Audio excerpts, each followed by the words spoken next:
let's start the show by having it begin. This is the beginning. It has begun. This is the news. Good day, everyone.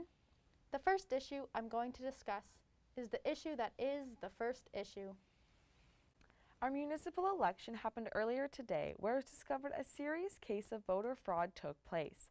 Hundreds of ballots were reported missing and were later discovered to be destroyed. However, it didn't take local investigators very long to uncover the culprit behind the act. Caught red-handed at the back entrance of our voting office was a boodle, carrying a torn-up box with a trail of shredded paper left behind her. No one knows why she did this or what her political leanings are, but on the scene now is one of our reporters asking this local thug some really important questions. Thank you. I'm live here on the scene where we've apprehended the culprit. Excuse me. Do you hate your local government? What made you think you'd get away with this? After no further comments, this good girl, or in this case, bad girl, pleaded not guilty and will be heading to court this following Monday. You know what they say, bitches, be crazy. In other news, this week, the popular food magazine, Food and Wine and Cheese and Food, published a completely blank print for the month, with several staff confirming that this was in fact not a mistake on their end. We just aren't very hungry right now, stated staff writer Elizabeth Shawanda in a recent interview. The freshly released issue contained 112 glossy pages of white nothingness.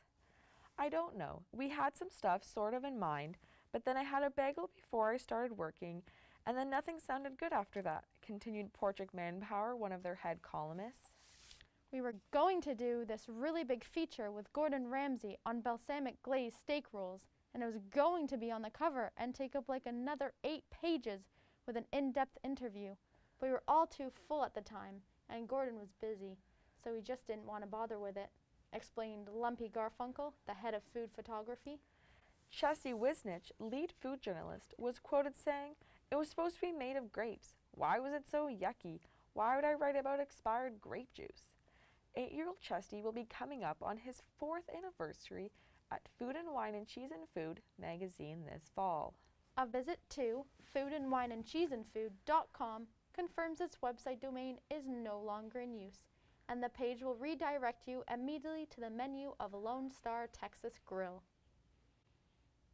Speaking of Texas, police are still searching for a Florida man who illegally crossed the border during the last lockdown.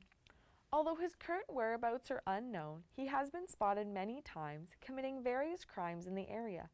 And just this past week, he managed to cause an explosion in our local community center after attempting to microwave a microwave.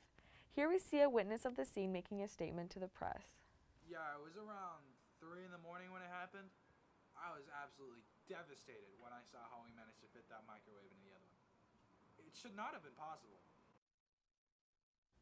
Local authorities are warning others to watch out for a hairy, loud man wearing a dirty Hawaiian shirt and missing 3 fingers. If you see him, keep your distance, run inside somewhere safe, and call 911 immediately.